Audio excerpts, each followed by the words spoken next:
नमस्कार दोस्तों, स्वागत है आपका अपने YouTube channel Alia exam quiz में। देखिए, कल अपन ने जो उत्कर्ष क्लासेज का जो प्री का एग्ज़ाम था फर्स्ट ग्रेड का, तो उसका फर्स्ट पेपर अपन ने सॉल्व किया था जीके वाला। ठीक है, और ये जो पेपर है ये हिस्ट्री का पेपर है और ये बुकेट बी है। ठीक है, टेस्ट सीरीज बी और सेकेंड पेपर है हिस्ट्री का। तो इसके अंदर 30 क्वेश्चन तो साइकोलॉजी के और 120 क्वेश्चन है हिस्ट्री के।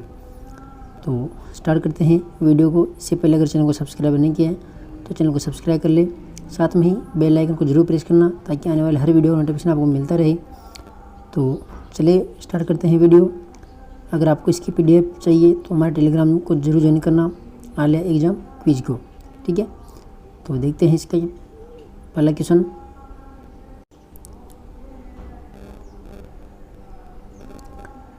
देखिए, 1 से 30 तक जो क्वेश्चन है वो क्वेश्चन साइकोलॉजी के हैं, तो सभी जरूर देख के जाना इन क्वेश्चनों को, बहुत ही इंपॉर्टेंट क्वेश्चन है। देखिए, पहला क्वेश्चन है शिक्षा मनोविज्ञान के संदर्भ में असत्य कथन का चयन कीजिए। ठीक है, देखिए पहला है यहाँ पे शिक्षा मनोविज्ञान मनोवैज्ञानिक विषय के एक विशिष्ट व्यवहारात्मक रूप का प्रतिनिधित्व करता है। दूसरा है कि शिक्षा मनोविज्ञान की प्रकृति और स्वभाव विज्ञान विषयों से ही मेल खाता है, कलात्मक विषयों से नहीं। तीसरा है कि शिक्षा मनोविज्ञान किसी भी तरह अभी ऐसी स्थिति में नहीं है कि वह विशुद्ध विज्ञान विषयों की बराबरी कर सके। और चौथा है कि पील महोदय के अनुसार शिक्षा मनोविज्ञान शिक्षा का विज्ञान है। चौथा, शिक्षा मनोविज्ञान की सीमाओं को पूर्ण रेखांकन और उसके स्वरूप का पूर्ण दिग्दर्शन करना पूर्णतः संभव सा ही है। तो ये कोड दिया हुआ है, तो यहाँ पर कौन सा कथन असत्य है, आपको असत्य कथन यहाँ पर बताना है। तो देखिए, इसका जो राइट आंसर है ऑप्शन नंबर डी हो जाएगा। ठीक है, जो पांचवा है शिक्षा मनोविज्ञान की सीमाओं का पूर्ण रेखांकन और उसके स्वरूप का पूर्ण दिग्दर्शन करना पूर्णतः संभव सा है, तो ये कथन यहाँ पर असत्य दिया हुआ है। ठीक है, ऑप्शन नंबर डी इसका राइट आंसर हो जाएगा। देखिए, क्वेश्चन नंबर 2 है जैविक तथा मानसिक दोनों ही रूप से तीव्र परिवर्तन की अवधि मानी गई है। शैशवावस्था, बाल्यावस्था, किशोरावस्था और विरूप जनन। तो राइट आंसर क्या हो जाएगा यहाँ पे? देखिए, किशोरावस्था, ऑप्शन नंबर सी।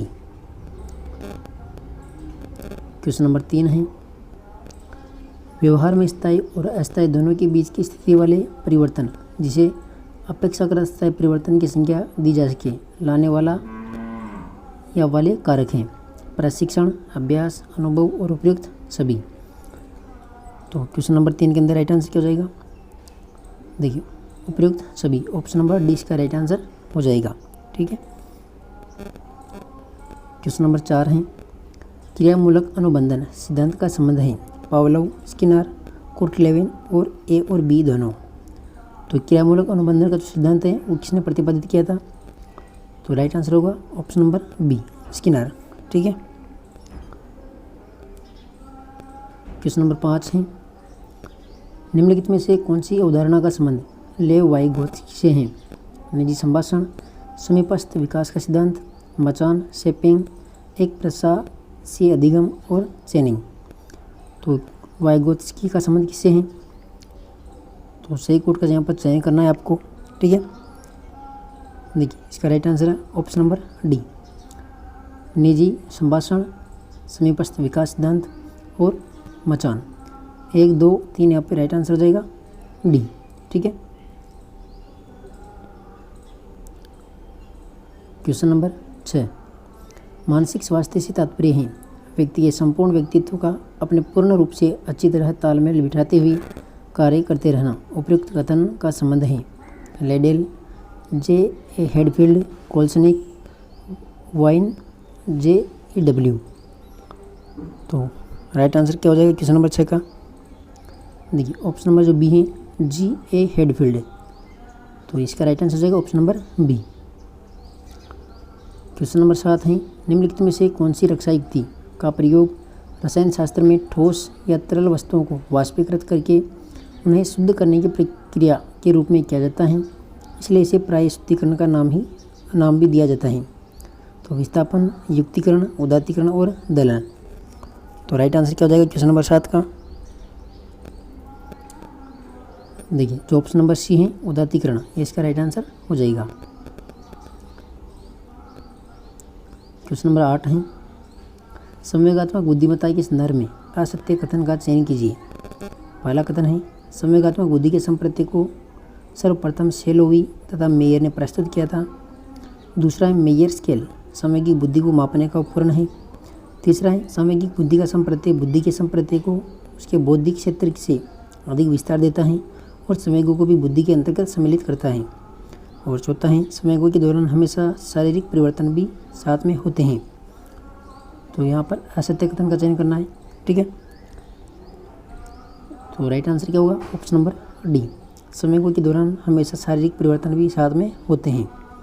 ऑप्शन नंबर डी इसका राइट आंसर हो जाएगा। क्वेश्चन नंबर 9, निम्नलिखित में से कौन सा पहलू व्यक्तिगत समायोजन के संदर्भ में असत्य है? पहला है, शारीरिक विकास और स्वास्थ्य संबंधी समायोजना, घर परिवार से समायोजना, मानसिक विकास और स्वास्थ्य समायोजना और संवेगात्मक समायोजना। तो कौन सा यहाँ पर असंगत है क्वेश्चन नंबर 9 के अंदर? जो ऑप्शन नंबर बी है, घर परिवार से समायोजन, तो ये इसका राइट आंसर हो जाएगा option number B. Question number 10, निम्नलिखित में से कौन सा शिक्षा मनोविज्ञान का कार्य नहीं है? असामान्य मनोविज्ञान वाले व्यक्तियों को समझना, अधिगमकर्ता को जानना और अधिगम की प्रविधियों के लिए सलाह देना, विषय वस्तु का चयन और संगठन करना। तो क्वेश्चन नंबर 10 का राइट आंसर क्या हो जाएगा? ऑप्शन नंबर 1, असामान्य मनोविज्ञान वाले व्यक्तियों को समझना। ठीक है, ये इसका राइट आंसर हो जाएगा ऑप्शन नंबर ए।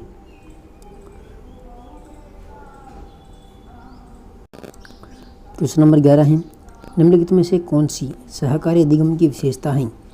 सामूहिक लक्ष्य, सक्रिय विद्यार्थियों पर अतिरिक्त भार, व्यक्तिगत उत्तरदायित्व, सफलता के लिए समान अवसर। तो कौन सी सहकारी अधिगम की विशेषता है?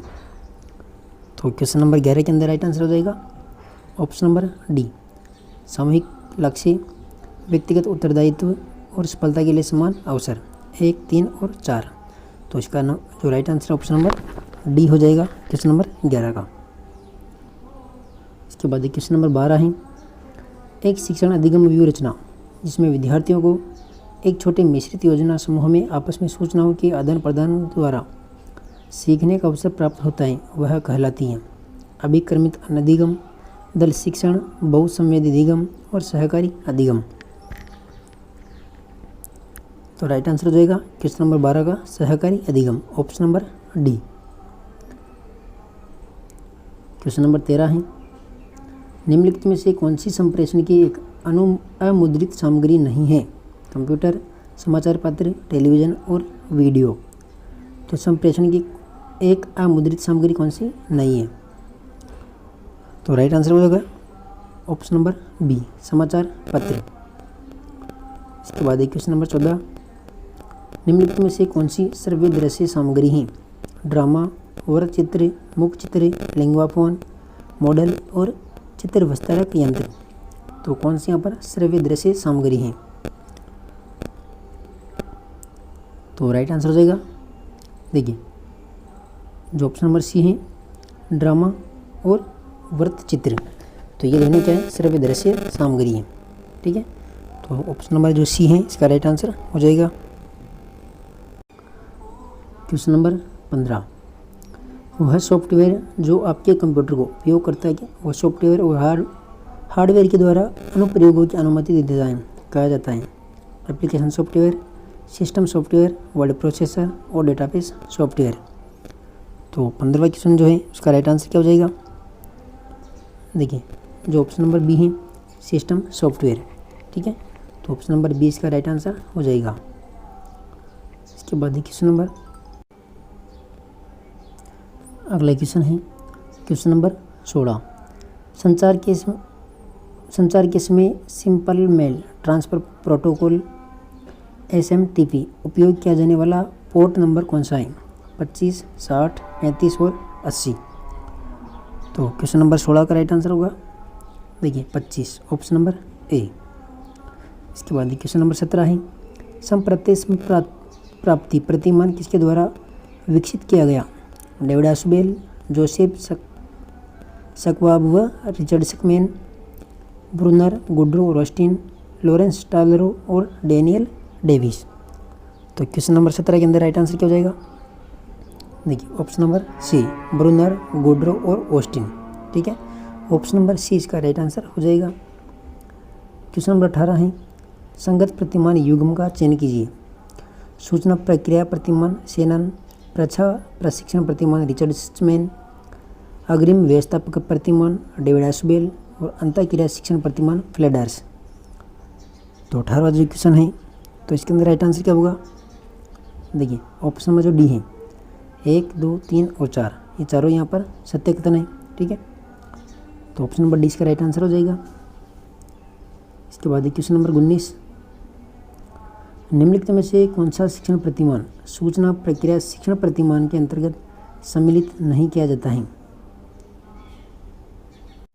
पहला ऑप्शन है आशुबेल का अग्रिम संगठन प्रतिमान, आगमन चिंतन प्रतिमान, संप्रत्य संप्राप्ति प्रतिमान और विलियम ग्लेसर का कक्षा सभा शिक्षण प्रतिमान।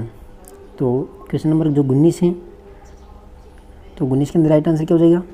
देखिए option number D, William Glaser का कक्षा सभा शिक्षण प्रतिमान, डी ऑप्शन राइट होगा। क्वेश्चन नंबर 20 है, सॉफ्टवेयर उपागम तकनीकी का एक प्रकार है जो अमूर्त, मूर्त, मूर्त व अमूर्त और उपयुक्त में से कोई नहीं। तो राइट आंसर क्या हो जाएगा? मूर्त व अमूर्त, ऑप्शन नंबर सी। ठीक है, क्वेश्चन नंबर 21 है, मानवीय ज्ञान के विभिन्न पक्षों का अवलोकन कीजिए। देखिए ज्ञान का संचय करने हेतु छापने की मशीन का उपयोग करके पुस्तकों का एकत्रीकरण करना। दूसरा है ज्ञान का हस्तांतरण करने हेतु दूर क्षेत्रों में बैठी जनता तक मशीन उपकरणों का प्रयोग करना। तीसरा है ज्ञान के विकास हेतु अनुसंधान करना, जिससे आंकड़ों का संग्रह तथा विश्लेषण करने के लिए कंप्यूटर जैसे आधुनिकतम उपकरणों का प्रयोग करना। तो क्या पूछा है कि उपयुक्त मानवीय ज्ञान के पक्षों का संबंध किस उपागम से है? प्रणाली उपागम, हार्डवेयर उपागम, सॉफ्टवेयर उपागम और रचनात्मक उपागम। तो राइट आंसर होगा ऑप्शन नंबर बी, हार्डवेयर उपागम। ठीक है, क्वेश्चन नंबर 22 है, कौन से उपागम को प्रबंध तकनीकी भी कहते हैं? हार्डवेयर उपागम, सॉफ्टवेयर उपागम, प्रणाली उपागम, एसपीडी कॉपर्स उपागम। तो कौन से उपागम को प्रबंध तकनीकी भी कहा जाता है? तो 22वां जो क्वेश्चन है उसके अंदर राइट आंसर होगा ऑप्शन नंबर सी, प्रणाली उपागम। क्वेश्चन नंबर 23, FOSSEE क्या है? एंटीवायरस हार्डवेयर, शिक्षण संस्थानों में ओपन सोर्स सॉफ्टवेयर के उपयोग को बढ़ावा देने वाली एक परियोजना, स्वयं का टेलीविजन चैनल। तो राइट आंसर हो जाएगा ऑप्शन नंबर सी। ठीक है, शिक्षण संस्थानों में ओपन सोर्स सॉफ्टवेयर के उपयोग को बढ़ावा देने की वाली एक परियोजना है। ठीक है, ऑप्शन नंबर सी इसका राइट आंसर हो जाएगा। क्वेश्चन नंबर 24, कंप्यूटर सहाय अनुदेशन CAI के लिए किन विशेषज्ञों की आवश्यकता होती है? प्रोग्राम, कंप्यूटर अभियंता, प्रणाली प्रचारक और उपयुक्त सभी। तो राइट आंसर हो जाएगा उपयुक्त सभी। ठीक है, option number D. Question number 25 है, CAL का पूर्ण रूप क्या है? तो क्या हो जाएगा? देखिए जो क्वेश्चन नंबर 25 है तो 25 के अंदर राइट आंसर होगा option number D, computer assisted learning. ठीक है, ऑप्शन नंबर डी इसका राइट आंसर हो जाएगा 25वां क्वेश्चन का।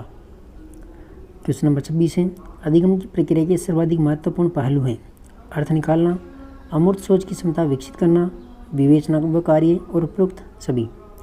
तो अधिगम प्रक्रिया के सर्वाधिक महत्वपूर्ण पहलू कौन सा है?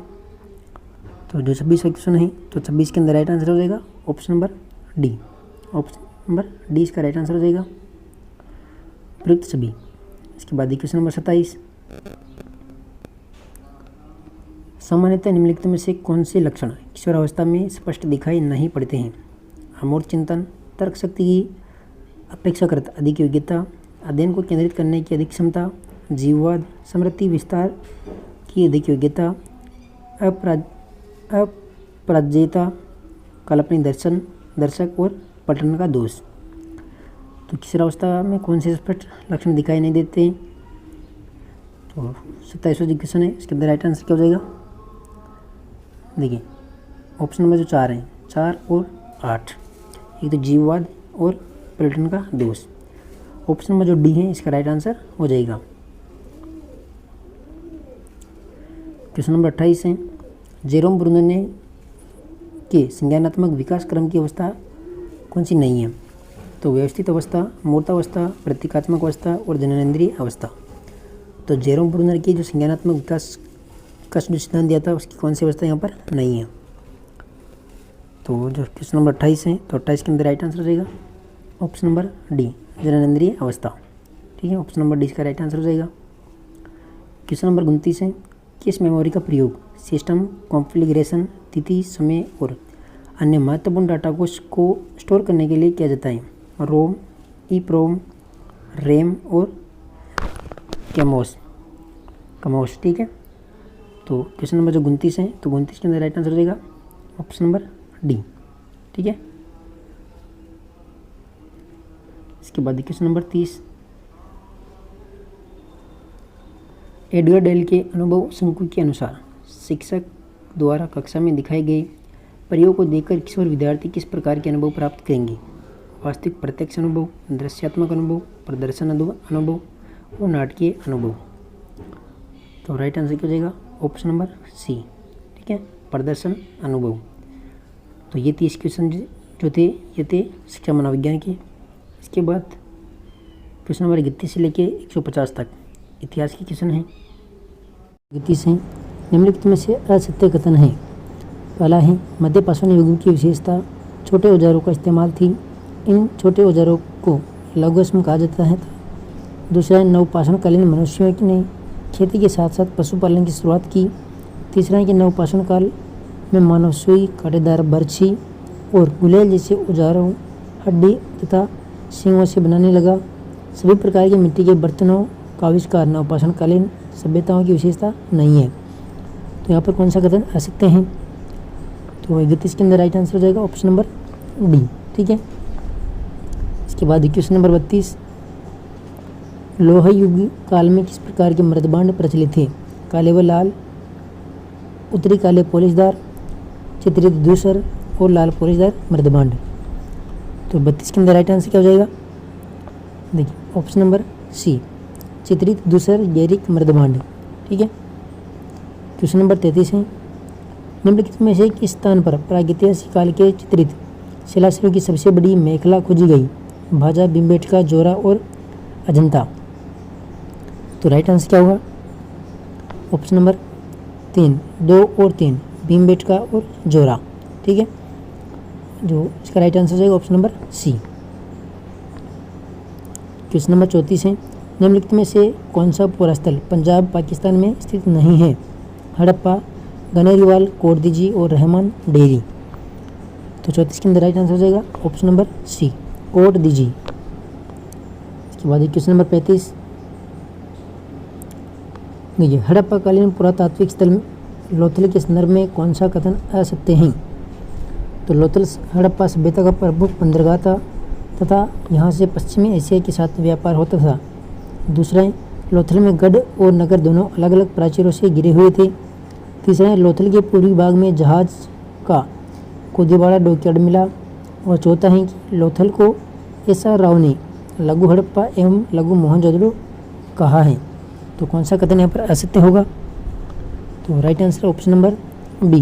ठीक है, लोथल में गढ़ और नगर दोनों अलग अलग प्राचीरों से घिरे हुए थे। क्वेश्चन नंबर 36 है, देखिए निम्नलिखित कथनों पर विचार कीजिए। पहला है, हड़प्पा के निवासी कपास उगाते थे तथा उसको उपयोग में लाते थे।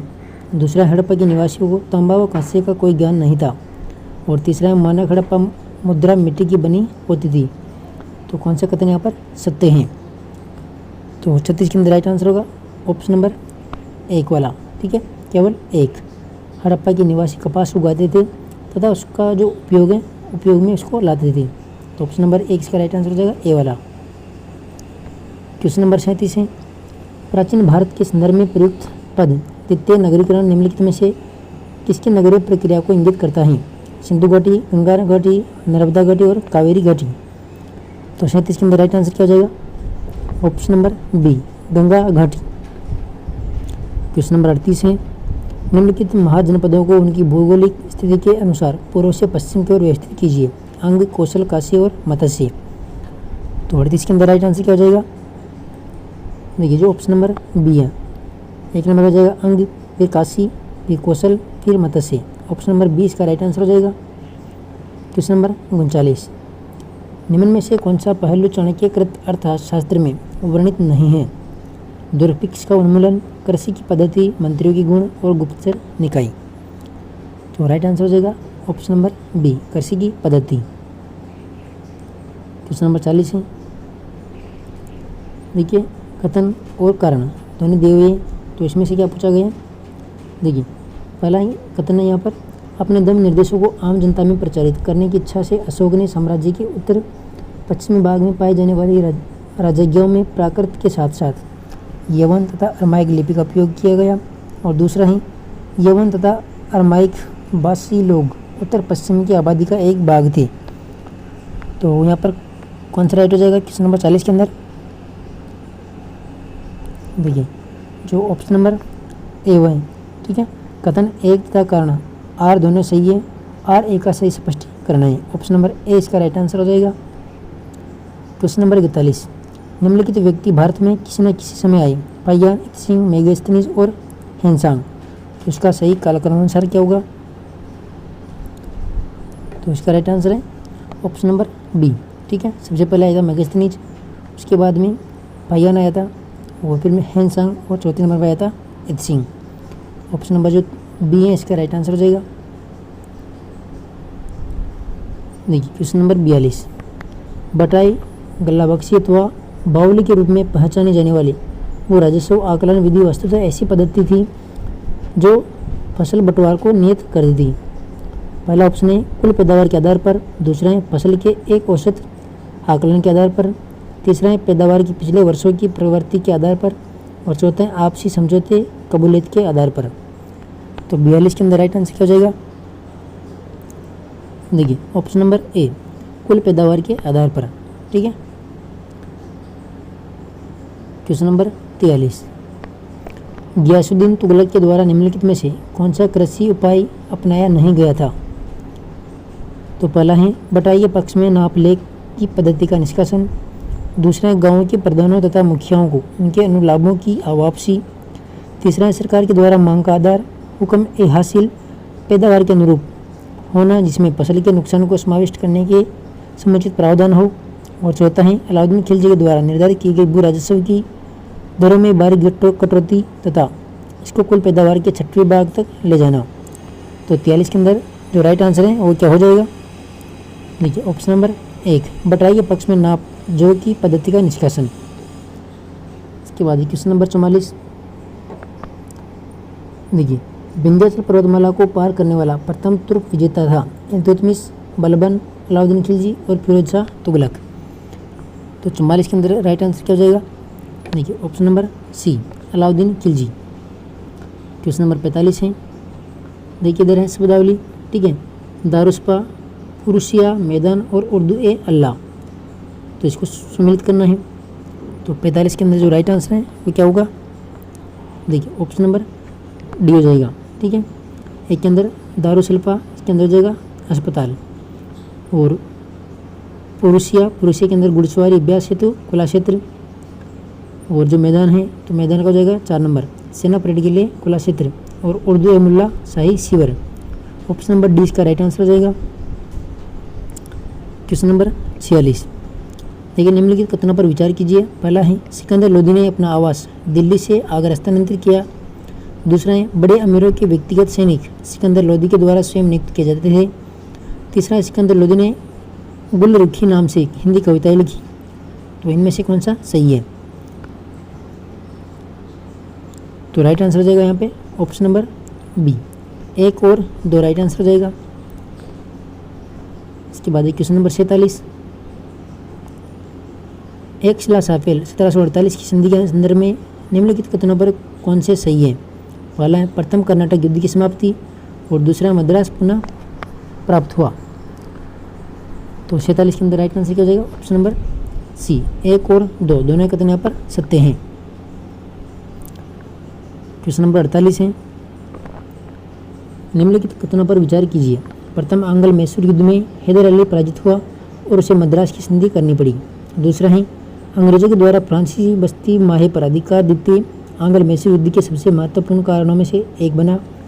तीसरा है कि तृतीय आंग्ल मैसूर युद्ध का तात्कालिकरण टीपू सुल्तान के द्वारा पश्चिमी तट पर अपना नियंत्रण दृढ़ करने का प्रयास था। तो कौन सा कथन यहाँ पर सत्य है?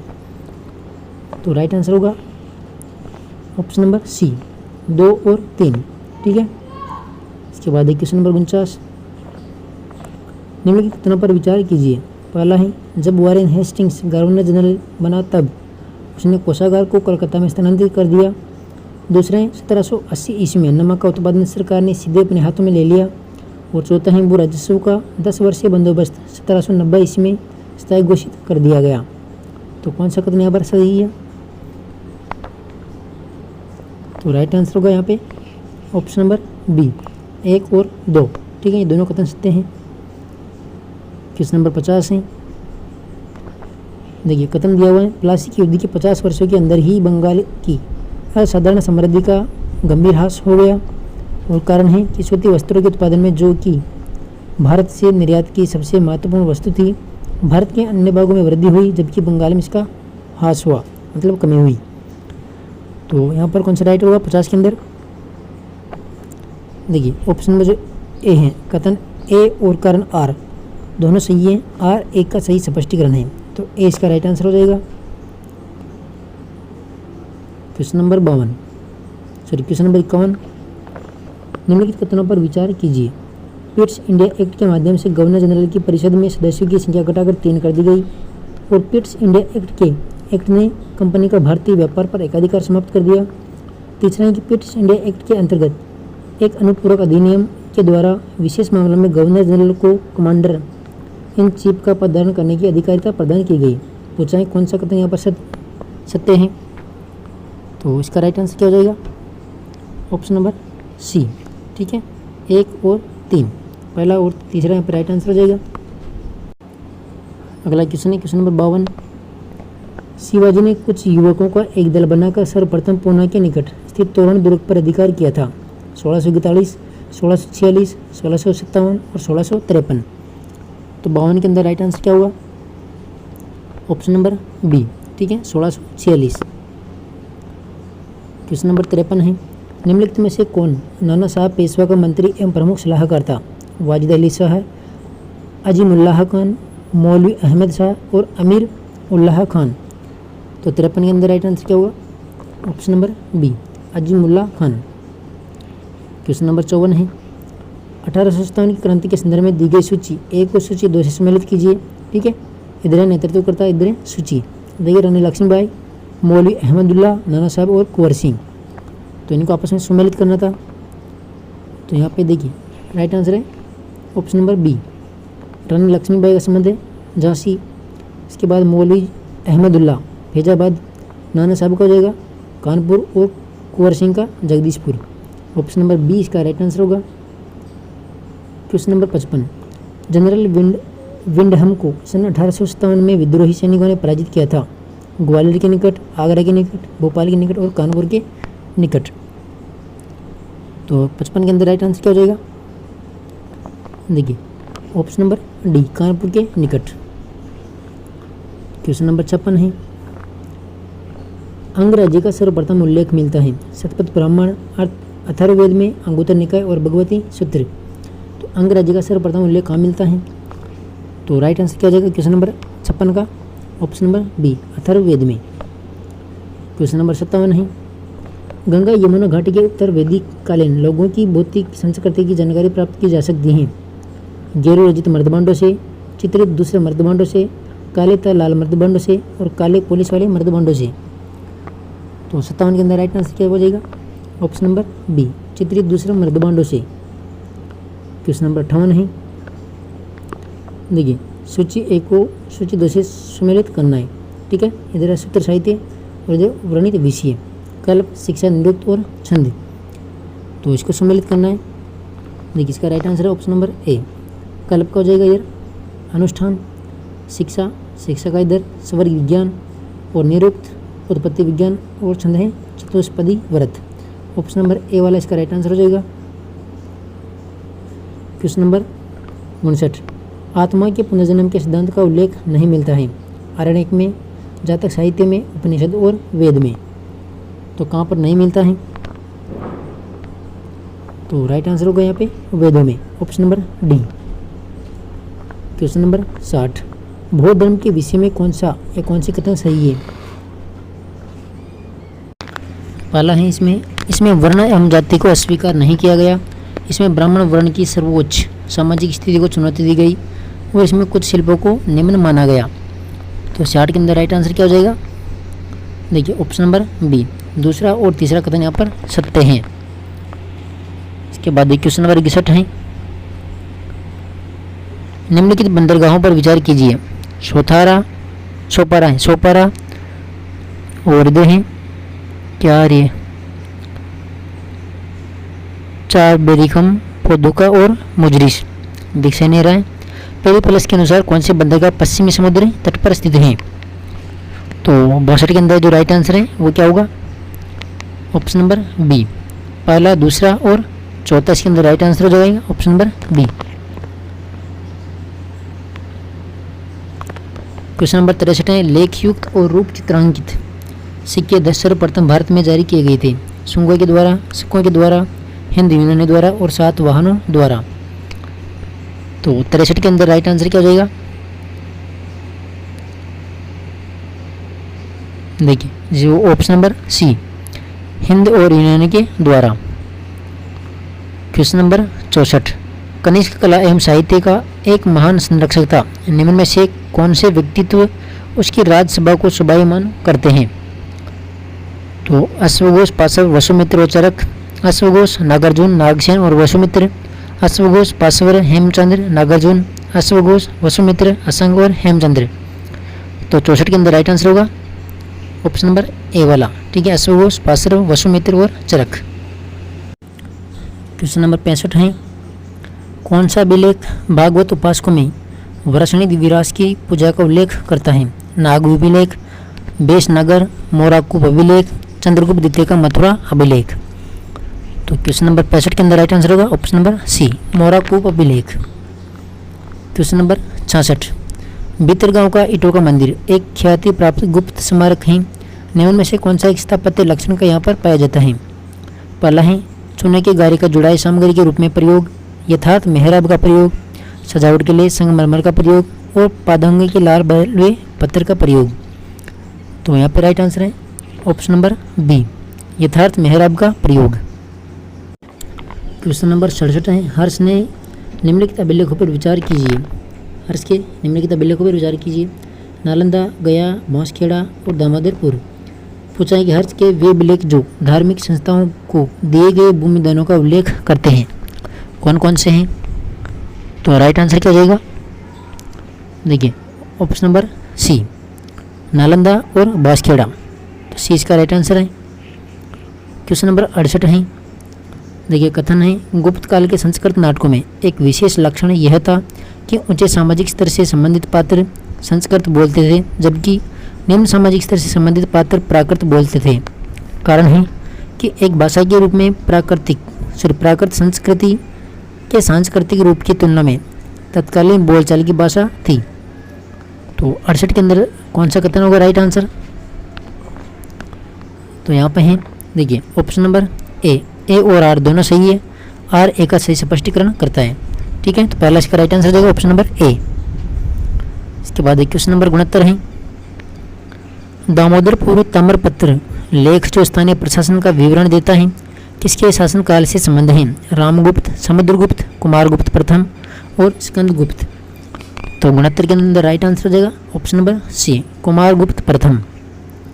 क्वेश्चन नंबर 70 है, निम्नलिखित अभिलेखों का सही कालानुक्रम है? महरौली स्तंभ लेख अभिलेख, अफशगढ़ अभिलेख, इलाहाबाद स्तंभ अभिलेख और ऐहोल अभिलेख। तो 70 के अंदर राइट आंसर हो जाएगा ऑप्शन नंबर डी। ठीक है, सबसे पहले आएगा ऐहोल अभिलेख, इसके बाद है दूसरे नंबर पर महरौली स्तंभ लेख, इसके बाद है इलाहाबाद का,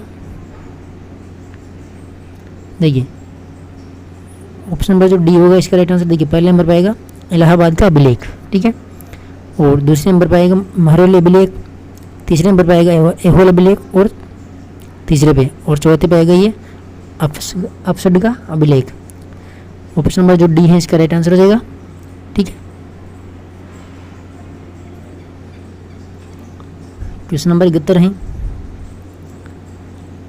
निम्नलिखित में से किस लेखक ने प्रसिद्ध पुस्तक किताब उल हिंद का अंग्रेजी अनुवाद किया? वाल्ट रोप लॉरेंस, ईसीपी सचाऊ, अल मुकद्दसी और एम ए रहीम। तो 71 के अंदर राइट आंसर क्या होगा? Option number B. ठीक है, ईसी सचाऊ। क्वेश्चन नंबर 72 है, तिब्बत में वज्रयान शाखा का प्रचार किसने किया था? महेंद्र, संघमित्रा, कुमार नारायण, शांत रक्षित व पद्म संभव। तो 72 के अंदर राइट आंसर क्या होगा?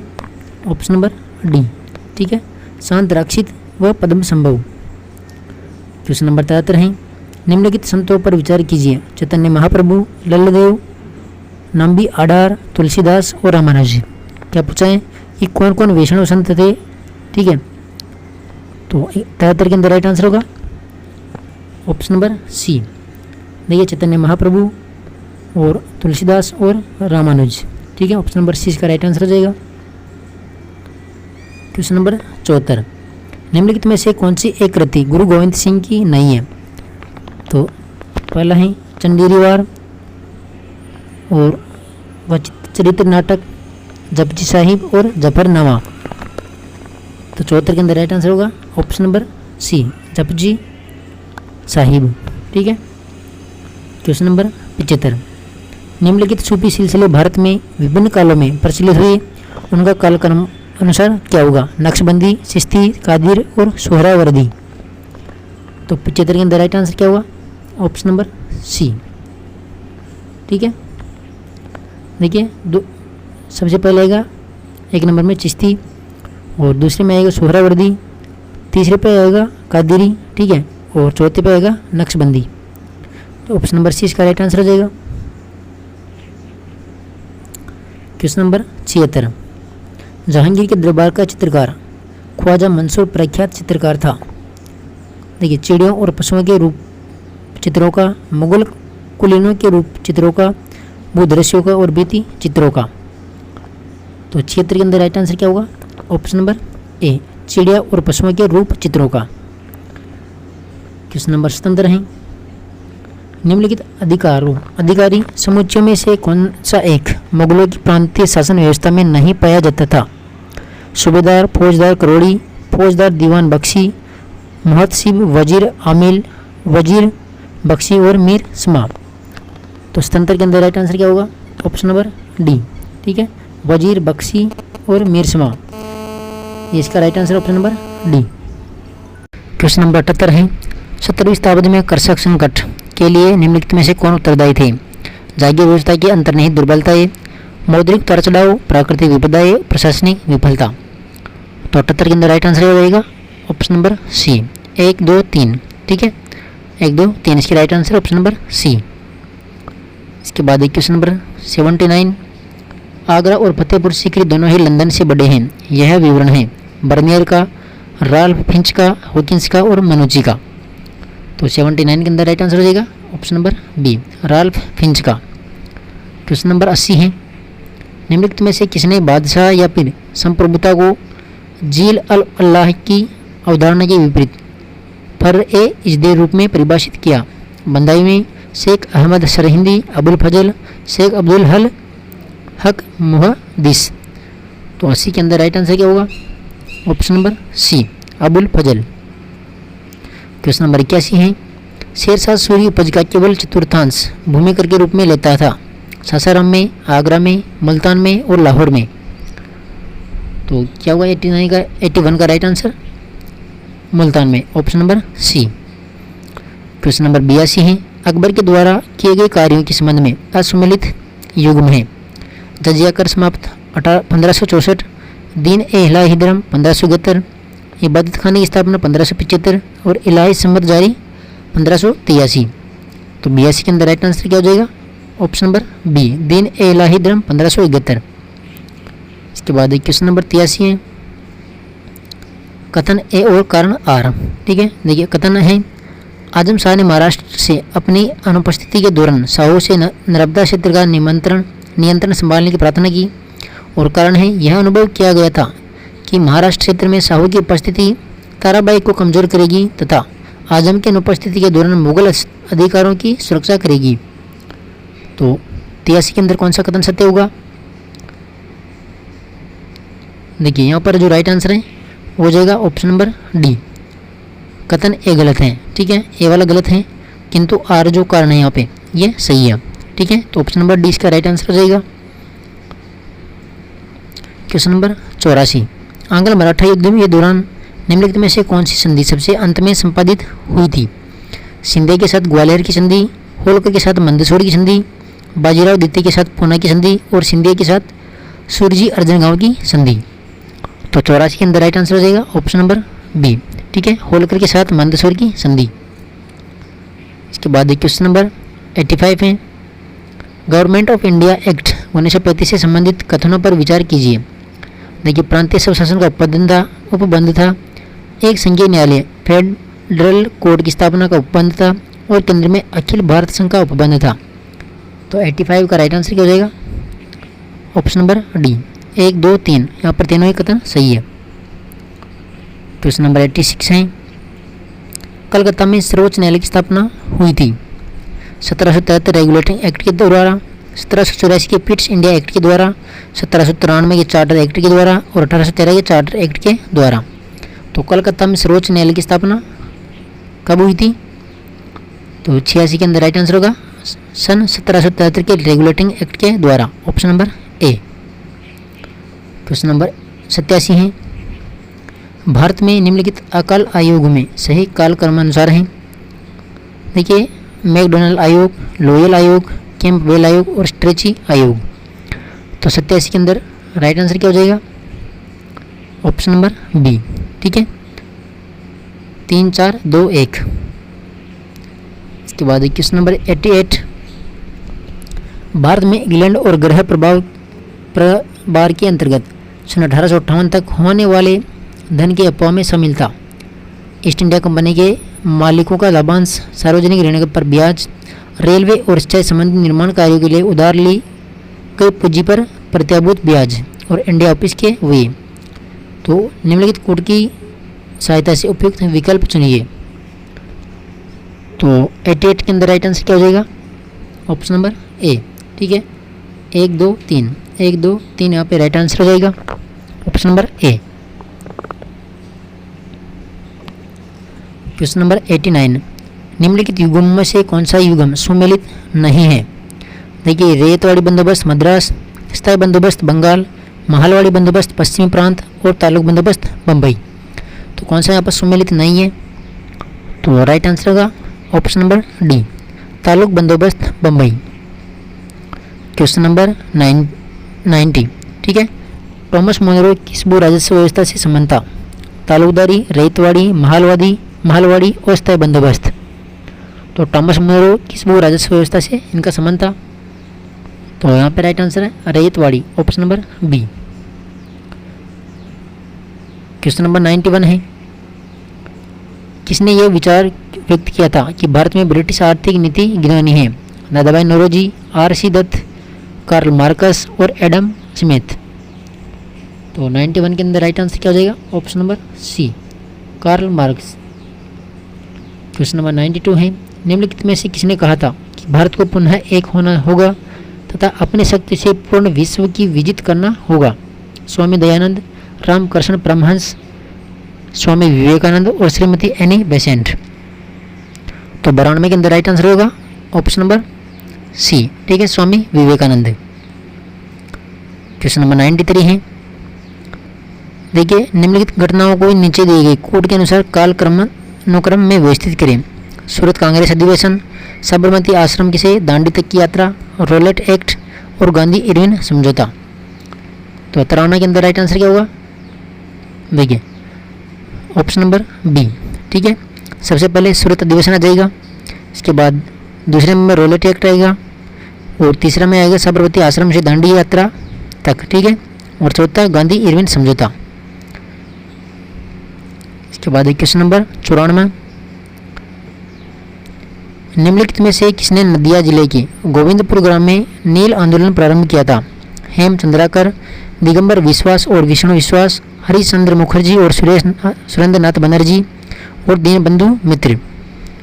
तो 94 के अंदर राइट आंसर होगा, देखिए ऑप्शन नंबर बी, दिगंबर विश्वास और विष्णु विश्वास। क्वेश्चन नंबर 95 है, निम्नलिखित वक्तव्यों पर विचार कीजिए। कथन ए, भगत जवाहरलाल ने कोका आंदोलन चलाया और कारण है वह खालसा को पुनर्जीवित करना चाहता था। तो 95 के अंदर राइट आंसर क्या हो जाएगा? ऑप्शन नंबर ए और आर दोनों सही है, ए की सही व्याख्या है आर। ठीक है। क्वेश्चन नंबर 96, निम्नलिखित में से कौन से एक संघ युगीन कवि ने एक तमिल प्रमुख के विरुद्ध हुए मौर्य अभियान का वर्णन किया? परनर, अवैयार, इलांगो आडिगल और मामूलनार। तो 96 के अंदर राइट आंसर क्या हो जाएगा? Option number D, Mamulnar. Question number 97 है, इधर बुदृश्य है और इधर लक्षण, तो इसको सम्मिलित करना है। ठीक है, तो इसका राइट आंसर है ऑप्शन नंबर सी। देखिए मल्ले के अंदर है चारागाह तथा जंगल, और मरुदम उपजाऊ नदी घाटी, करुची का इधर है पहाड़ियों तथा वन, और जो चौथा है नैनीताल, तो इसका तटीय क्षेत्र। ठीक है, ऑप्शन नंबर सी इसका राइट आंसर हो जाएगा। क्वेश्चन नंबर 98, निम्नलिखित को सही कालक्रमानुसार में व्यवस्थित कीजिए। रुद्र दमन का जूनागढ़ अभिलेख, शक संवत का प्रारंभ, तख्त ए वाही अभिलेख और विकृत संवत का प्रारंभ। तो इसका क्रम कैसा होगा 98 का? देखिए इसका राइट आंसर है 4 3 2 1, ऑप्शन नंबर डी। ठीक है, पहले 4 फिर 3 फिर 2 फिर 1, ऑप्शन नंबर डी इसका राइट आंसर हो जाएगा। क्वेश्चन नंबर 99, निम्न में से कौन सा चोल साम्राज्य का बंदरगाह नहीं था? कावेरीपट्टनम, महाबलीपुरम, सालीपुर और ताम्रलिप्ति। तो राइट आंसर होगा यहाँ पे option number D, Tamralipti. Question number 100 है, नानागांठ, नासिक एवं सांची के अभिलेख निम्न में से किस राज परिवार का उल्लेख करते हैं? कण्व, सातवाहन, मित्र और चेदी। तो 100 के अंदर राइट आंसर होगा option number B, Satavahana. Question number 101 है, ये राजवंश और राजधानी है राष्ट्रकूट, पल्लव, यादव और सातवाहन। तो इसको आपस में सम्मिलित करना है। ठीक है, तो 101 के अंदर यहाँ पर क्या पूछा है? सम्मिलित नहीं करना है, यहाँ पर पूछा है कि सही कौन सा है। ठीक है, राष्ट्रकूट इधर देवगिरी, पल्लव मधुरै, यादव मान्यखेत और सातवाहन प्रतिष्ठान। तो यहाँ पे सही कौन सा है? ठीक है, तो यहाँ पे जो राइट आंसर है हो जाएगा ऑप्शन नंबर डी, सातवाहन प्रतिष्ठान। ठीक है। क्वेश्चन नंबर 102, सुभाष चंद्र बोस के बारे में असत्य कथन कौन सा है? पहला है कि क्रांतिकारी गतिविधियों के कारण अंग्रेज सरकार ने इन्हें 3 वर्ष के लिए बर्मा के मांडले जेल में निर्वासित किया। दूसरा है हरिपुरा अधिवेशन 1938 में कांग्रेस के अध्यक्ष चुने गए। तीसरा है 1928 में कांग्रेस के कलकत्ता अधिवेशन में नेहरू रिपोर्ट की उपनिवेशिक सब राज्य की मांग का विरोध किया और पूर्ण स्वाधीनता दिए जाने की बात कही। तो कौन सा कथन यहाँ पर असत्य है सुभाष चंद्र बोस के बारे में? तो राइट आंसर हो जाएगा यहाँ पे उपयुक्त में से कोई नहीं। ठीक है, option number D. Question number 103, Vijayanagara साम्राज्य का राजस्व विभाग जाना जाता था मालखाना के नाम से, 98 के नाम से, संग्रहणी के नाम से और भंडार के नाम से। तो 103 के अंदर राइट आंसर लग जाएगा ऑप्शन नंबर बी, 98 के नाम से। क्वेश्चन नंबर 104, देखिए इधर सूची दमनकर्ता और इधर स्थान, तो इसको आपस में सम्मिलित करना है। देखिए इसका राइट आंसर है option number B, James Outram, इसका हो जाएगा लखनऊ, और जॉन निकोलसन दिल्ली हो जाएगा, और कोलिन कैम्पबेल इधर कानपुर, और Hughes Jhansi. Option number B इसका राइट आंसर है। क्वेश्चन नंबर 105, निम्न जातियों ने उच्च जातियों की रीतियों और प्रथाओं का अनुकरण और ग्रहण करके स्वयं को बनाए रखने का प्रयास किया, इसे संस्कृतिकरण का नाम दिया गया था। एम के गांधी ने, बर्नार्ड कोट ने, B.R. अम्बेडकर ने और M.N. श्रीनिवास ने। तो 105 का राइट आंसर क्या हो जाएगा? इसका राइट आंसर हो जाएगा ऑप्शन नंबर डी। ठीक है, M.N. श्रीनिवास ने। अगला क्वेश्चन है क्वेश्चन नंबर 106। 17 अक्टूबर 1940 को कांग्रेस ने व्यक्तिगत सत्याग्रह आंदोलन शुरू किया। इसमें गांधी जी के द्वारा चुने गए दूसरे सत्याग्रही थे विनोबा भावे, वल्लभ भाई पटेल, ब्रह्मदत्त और जवाहरलाल नेहरू। तो 106 का जो राइट आंसर है वो क्या हो जाएगा? Jawaharlal Nehru, option number D. Question number 107।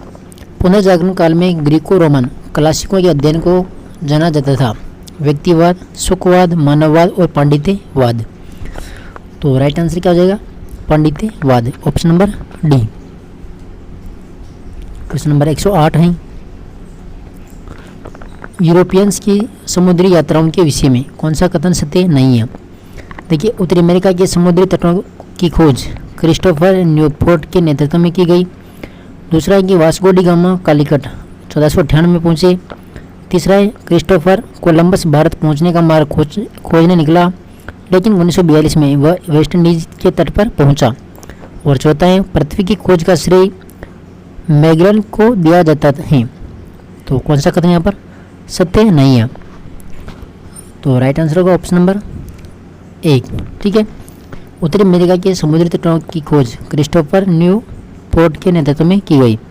तो ये इसका असत्य कथन हो जाएगा ऑप्शन नंबर ए वाला। क्वेश्चन नंबर 109 है मोरबर्ग कोलोक्यू क्या थी? लूथर और थॉमस मुंतजर के बीच एक बहस, लूथर और ज्विंगली के बीच एक बहस, प्रोटेस्टेंट को खत्म करने के लिए जारी पवित्र रोमन सम्राट का एक आदेश और पवित्र रोमन सम्राट के तथा जर्मन शासकों के बीच प्रोटेस्टेंट की मान्यता हेतु एक संधि। तो 109 के अंदर जो राइट आंसर है वो क्या हो जाएगा? देखिए ऑप्शन नंबर बी। ठीक है, लूथर और ज्विंगली के बीच एक बहस। Question number 110। ब्रिटेन में जो औद्योगिकरण हुआ उसके निम्नलिखित कारण थे। गाँव से आए अनेक गरीब लोग नगरों में काम करने के लिए उपलब्ध हो गए। दूसरा है बड़े बड़े उद्योग धंधे स्थापित करने के लिए आवश्यक ऋण राशि उपबंध कराने के लिए एक बैंक मौजूद थे। और इंग्लैंड में कच्चे कपास की भरपूर मात्रा उपलब्ध थी। चौथा है परिवहन के लिए एक अच्छी व्यवस्था उपलब्ध थी। तो 110 के अंदर जो राइट आंसर है वो क्या हो जाएगा? Option number C. ठीक है, 1, 2 और 4। तो ऑप्शन नंबर सी इसका राइट आंसर हो जाएगा। Question number 111। अमेरिकन क्रांति को प्रेरित करने वाली पुस्तक राइट ऑफ कॉलोनीज एग्जामिन्ड किसने लिखी थी? Samuel Adams, James Otis, Patrick Henry, Stephen Hopkins. तो 111 के अंदर राइट आंसर क्या होगा? देखिए option number D, Stephen Hopkins. Question number 112। निम्नलिखित में से कौन सा अमेरिकन बस्तियों और उनके संस्थापकों से सम्मिलित नहीं है? Maryland, Lord Baltimore, Georgia, James Edward Oglethorpe, Pennsylvania, William Penn और कनेक्टिकट, न्यू हैम्पशायर। तो 112 के अंदर राइट आंसर क्या होगा? Option number D. ठीक है, कनेक्टिकट, न्यू हैम्पशायर ये यहाँ पर सम्मिलित सत्य नहीं है। क्वेश्चन नंबर 113 है सुधार जो राष्ट्रीय संविधान सभा 1789 और 1791 के द्वारा क्रियान्वित नहीं किया गया था। मानवाधिकार आयोग की घोषणा, विभाग और कम्यून में फ्रेंच प्रशासन का विभाजन, चर्च की भूमिका, राष्ट्रीयकरण और मैट्रिक प्रणाली की शुरुआत। तो 113 के अंदर राइट आंसर क्या होगा? ऑप्शन नंबर डी, मैट्रिक प्रणाली की शुरुआत। Question number 114। यह छोटा सा कागज का टुकड़ा मानव अधिकारों का घोषणा पत्र नेपोलियन की समस्त सेना से अधिक प्रभावशाली सिद्ध हुआ। यह कथन किसका है? मिराबो, रूसो, स्मिथ और लॉर्ड एक्टन। तो 114 के अंदर राइट आंसर क्या हो जाएगा? Option number D, Lord Acton. Question number 115 है निम्नलिखित में से कौन सा कथन ओलिम्प डे गाउज के बारे में सही है? पहला है फ्रांस में वह राजनीतिक रूप से सक्रिय सबसे अधिक महत्वपूर्ण महिलाओं में एक थी। दूसरा है उन्होंने महिला एवं नागरिक अधिकार घोषणा पत्र तैयार किया। और तीसरा है ओलिम्प डे गाउज ने महिला क्लबों को खोलने पर जैकोबिन सरकार की प्रशंसा की। तो कौन सा यहाँ पर सही है? तो 115 के अंदर जो राइट आंसर है हो जाएगा ऑप्शन नंबर सी। ठीक है, 1 और 2 यहाँ पर सही है, 1 और 2। क्वेश्चन नंबर 116, फ्रांस प्रसा युद्ध 1870-71 का तत्कालीन कारण था। तो क्या कारण था? देखिए 116 के अंदर राइट आंसर है ऑप्शन नंबर ए वाला, स्पेन उत्तराधिकार पर युद्ध। क्वेश्चन नंबर 117, किसने इटली की नैतिकता और नागरिक श्रेष्ठता नामक पुस्तक लिखी? मेजिनी, कावूर, जियोबर्टी और गेरिबाल्डी। तो 117 के अंदर राइट आंसर हो जाएगा, देखिए option number B, Gioberti. Question number 118 है, निम्नलिखित में से कौन सा लेनिन के अप्रैल थीसिस का भाग नहीं है? युद्ध का अंत, सभी के लिए मताधिकार, किसानों को भूमि हस्तांतरण की जाए और बैंकों का राष्ट्रीयकरण। तो 118वां जो क्वेश्चन है इसका राइट आंसर हो जाएगा ऑप्शन नंबर बी। ठीक है, सभी के लिए मताधिकार। क्वेश्चन नंबर 119, रूस में सोशल डेमोक्रेटिक पार्टी का विघटन कब हुआ था? तो कब हुआ था? 1903 में, option number C. Question number 120 है, प्रत्येक वस्तु राज्य के अंतर्गत है, कोई वस्तु उसके बाहर नहीं है और न ही उसके विरुद्ध हो सकती है, यह दर्शन किस विचारधारा का है? तो इसका राइट आंसर है 120वां का, फासीवाद, option number A. Question number 121, देखिए कथन है और इधर है कारण। तो 121 का राइट आंसर क्या हो जाएगा? देखिए कथन सही है किंतु कारण यहाँ पर गलत है। ठीक है, ऑप्शन नंबर सी इसका राइट आंसर होगा, ऑप्शन नंबर क्वेश्चन नंबर 121 का। क्वेश्चन नंबर 122, एडोल्फ हिटलर के लिए स्वामी विरोधी नीति का अर्थ था। तो क्या अर्थ था? राइट आंसर है यहूदी विरोधी नीति, option number D. Question number 123, Germany के बेस से द्वितीय विश्व युद्ध के इस पहले किस देश ने मेजिनो लाइन बनाई थी? तो राइट आंसर होगा फ्रांस ने, option number D. Question number 124, Atlantic Charter की घोषणा की थी। तो राइट आंसर है रूजवेल्ट व चर्चिल ने, option number B. Question number 125, संयुक्त राष्ट्र संघ के लिए जो नियम लागू हैं किंतु राष्ट्र संघ के लिए नहीं, वह है। तो कौन सा हुआ? मतैक्य का नियम, option number A. Question number 126, Bagor सभ्यता के संबंध में असत्य कथन का चयन कीजिए। तो कौन सा असत्य कथन होगा यहाँ पे? ऑप्शन नंबर बी, पूरे स्थल में केवल जंगली पशुओं की जली हुई हड्डियाँ मिली हैं। यहाँ पर यह असत्य हैं। बाकी देखिए बागोर सभ्यता कोटा नदी के किनारे स्थित है। बागोर उत्खनन के कुल 5 कंकाल में हैं। यहाँ सुओं को दक्षिण पूर्व और उत्तर पश्चिमी दिशा में लिटाया गया। और चौथा है इधर बागोर सभ्यता के प्रथम चरण में मर्दमान नहीं मिले क्योंकि वह मध्य पाषाणकालीन संस्कृति थी। तो बाकी 3 सही है लेकिन ऑप्शन नंबर बी यहाँ पर गलत है। क्वेश्चन नंबर 127 है, देखिए सभ्यता है और इधर है जिला, तो आपस में सम्मिलित करना है। ठीक है, देखिए जो मल्ला है, मल्ला का जगह भरतपुर और पुराड़ा नागौर के अंदर है, किरड़ोत जयपुर और रोजिना भीलवाड़ा।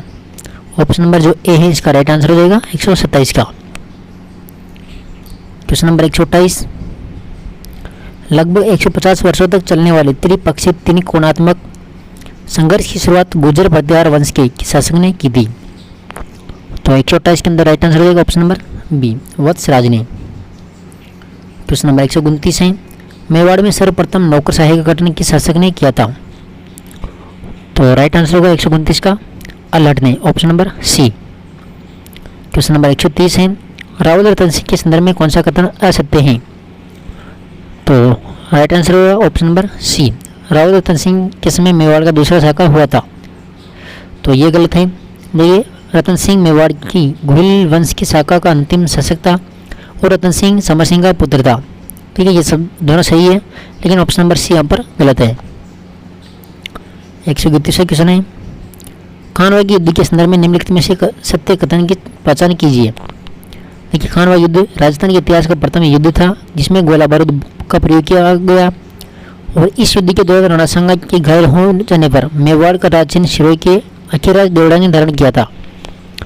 तो 131 का राइट आंसर क्या हो जाएगा? ऑप्शन नंबर ए वाला, केवल पहला कथन यहाँ पर सत्य है। ठीक है, क्वेश्चन नंबर 132, प्रताप को हराने के लिए अंतिम प्रयत्न के रूप में अकबर ने किसको भेजा था? तो किसको भेजा था अंतिम में? जगन्नाथ कछुआ को। ऑप्शन नंबर ए इसका राइट आंसर हो जाएगा 132 का। क्वेश्चन नंबर 133 है, निम्नलिखित में से गलत कथन है। तो गलत कथन कौन सा है? देखिए, यहाँ पर राव मालदेव राव जोधा के पुत्र थे। ऑप्शन नंबर जो डी है इसका राइट आंसर हो जाएगा। ठीक है, देखिए, शेरशाह सूरी और मालदेव के बीच में 1544 में गिरी से मिलकर युद्ध हुआ। राव मालदेव और बीकानेर के राव जयत सिंह के बीच में 1541 ईस्वी में पाहोबा का युद्ध हुआ। राव मालदेव ने मालकोट दुर्ग का निर्माण करवाया। जो राव मालदेव था ये राव जोधा का पुत्र नहीं था। ठीक है, ऑप्शन नंबर जो डी है इसका राइट आंसर हो जाएगा 133 का।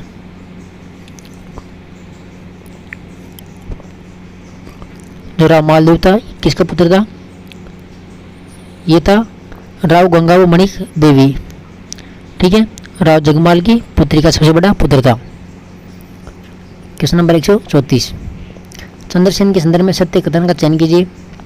तो मारवाड़ का प्रथम शासक चंद्रसेन था जिसने छापा मार और गुरिल्ला युद्ध की पद्धति का प्रयोग किया और 1580 ईस्वी में चंद्रसेन ने मुगलों को पराजित करके सोजत पाली पर अधिकार कर लिया। सही कथन कौन सा है 134 के अंदर? तो राइट आंसर का ऑप्शन नंबर सी, एक और दोनों। ठीक है, ऑप्शन नंबर सी इसका राइट आंसर हो जाएगा। क्वेश्चन नंबर 135, निम्नलिखित में से शाहजहां के पुत्रों के उत्तराधिकारी संघर्ष के समय महाराजा जसवंत सिंह प्रथम ने शाहजहां के किस पुत्र का पक्ष लिया था? दारा शिकोह, शुजा शाह, मरवत और औरंगजेब। तो 135 के अंदर राइट आंसर क्या हो जाएगा? Dara Shikoh, option number A. Question number 136 है, निम्नलिखित में से पृथ्वीराज चौहान का दरबार नहीं था? विद्यापति, विजयादित्य, बागेश्वर और जनार्दन। तो राइट आंसर क्या हो जाएगा? Vijayaditya, option number B. Question number 137, Kanhad Dev के समय अलाउद्दीन खिलजी के जल और अभियान के कारणों और उनके स्रोतों के साथ सम्मिलित हैं। तो कौन सा सम्मिलित होगा? देखिए, 137 का राइट आंसर है ऑप्शन नंबर डी। यहाँ पर चारों ही सही है। ठीक है, पहला, दूसरा, तीसरा और चौथा सभी कथन सत्य हैं। क्वेश्चन नंबर 138, देखिए, मानसिंह प्रथम के संदर्भ में निम्नलिखित कथनों पर विचार कीजिए। 1581 में मानसिंह प्रथम का काबुल अभियान हाकिम खां मिर्जा के विरुद्ध था और 1585 ईस्वी में मानसिंह प्रथम का काबुल का सूबेदार नियुक्त किया गया। तो कौन सा कथन यहाँ पर सत्य है? तो राइट आंसर होगा ऑप्शन नंबर सी, ए और बी दोनों सत्य हैं। क्वेश्चन नंबर 139, चित्तौड़ शिलालेख के संदर्भ में निम्नलिखित में से कौन सा कथन सत्य है? यह शिलालेख 1278 ईस्वी का है और चित्तौड़ दुर्ग से प्राप्त हुआ। दूसरा है कि इसमें मेवाड़ के गुहिल शासकों की धार्मिक सहिष्णुता की नीति का उल्लेख है। तो कौन सा कथन यहाँ पर सत्य है? देखिए, राइट आंसर होगा ऑप्शन नंबर सी, एक और दो दोनों ही यहाँ पर सत्य कथन है। क्वेश्चन नंबर 140, नाथ प्रशस्ति के रचयिता कौन है? अमर कवि, पुष्पदत्त बालादित्य और कवि तेज। तो राइट आंसर होगा ऑप्शन नंबर ए, अमर कवि। क्वेश्चन नंबर 141, कोटा में 1857 के विद्रोह के समय मेजर बटन के किन दो निजी डॉक्टरों की हत्या क्रांतिकारियों के द्वारा की गई थी? शेल्ड्रो कोटम, फ्रैंक ऑर्थर, वॉटसन कोटम और उपयुक्त में से कोई नहीं। तो राइट आंसर होगा ऑप्शन नंबर ए, शेंडलर और कोटम की। क्वेश्चन नंबर 142, देखिए, बिजली किसान आंदोलन के संदर्भ में असत्य कथन है।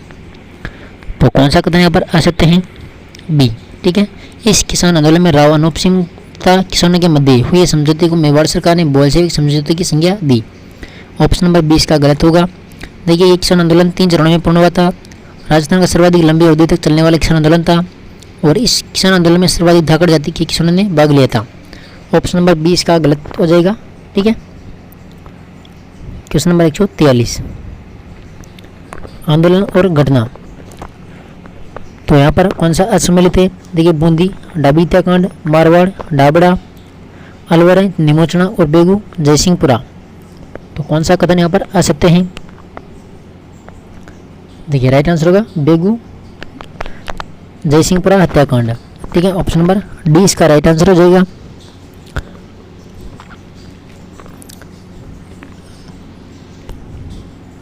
क्वेश्चन नंबर 144, 1883 को स्वामी दयानंद सरस्वती ने सानिध्य में उदयपुर में किस संस्था की स्थापना की गई थी? हितकारिणी सभा, महेंद्रराज सभा, परोपकारिणी सभा और वैदिक धर्म सभा। तो 144 के अंदर राइट आंसर क्या हो जाएगा? ऑप्शन नंबर सी, परोपकारिणी सभा।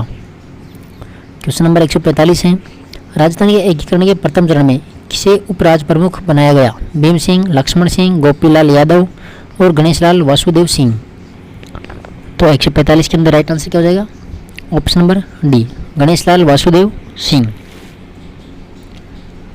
क्वेश्चन नंबर 146 है, राजस्थान के एकीकरण के विभिन्न चरणों के संदर्भ में दी गई सूची 1 और सूची 2 को मिलान कीजिए। तो देखिए मत्स्य संघ, राजस्थान संघ, संयुक्त राजस्थान और वृहत राजस्थान। तो इसको सम्मिलित करना है। ठीक है, तो 146 के अंदर राइट आंसर क्या हो जाएगा? ऑप्शन नंबर सी, तो मत्स्य संघ है 18 मार्च 1948 और राजस्थान संघ 25 मार्च 1948, संयुक्त राजस्थान 18 मार्च 1948 और वृहत राजस्थान 30 मार्च 1949। ऑप्शन नंबर सी इसका राइट आंसर होगा। क्वेश्चन नंबर 147, दिल्ली सल्तनत के संदर्भ में निम्नलिखित घटनाओं पर विचार कीजिए। जफर खान की गुजरात के सूबेदार के रूप में नियुक्ति, तैमूर द्वारा दिल्ली की लूट, हाजी मोल्ला का विद्रोह और अहमदाबाद की स्थापना। तो सही कथन यहाँ पर सही क्रम क्या होगा? तो राइट आंसर है यहाँ पे ऑप्शन नंबर सी। ठीक है, सबसे पहले आएगा हाजी मोल्ला का विद्रोह 1 नंबर में, दूसरा आएगा जफर खान के गुजरात के सूबेदार के रूप में नियुक्ति और तीसरा तैमूर के द्वारा दिल्ली की लूट और चौथा अहमदाबाद की स्थापना। क्वेश्चन नंबर 148 है, जयपुर के अयाज अहमद का संबंध राजस्थान की किस कला से है? नृत्य कला, चित्रकला, हस्तकला और लोक कला। तो 148 के अंदर राइट आंसर क्या हुआ? ऑप्शन नंबर सी, हस्तकला। ठीक है, हस्तकला, लाखा काम। क्वेश्चन नंबर 149, आबानेरी स्थित हर्ष माता का मंदिर मूल रूप से किसे समर्पित है? शिव, सूर्य, विष्णु और शक्ति। तो 149 के अंदर राइट आंसर क्या होगा? ऑप्शन नंबर बी, शक्ति को। क्वेश्चन नंबर 150, रामलाल, अली रजा व हसन नामक चित्रकारों का उल्लेख मिलता है। मेवाड़ चित्रशैली, किशनगढ़ चित्रशैली, बीकानेर चित्रशैली और नाथद्वारा चित्रशैली। तो 150 का राइट आंसर क्या हो जाएगा? ऑप्शन नंबर सी, बीकानेर चित्रशैली। तो ये थे हिस्ट्री के 150 क्वेश्चन। ठीक है, वीडियो पसंद आए तो वीडियो को लाइक कीजिएगा। इसकी पीडीएफ आपको टेलीग्राम पर डाल दी जाएगी।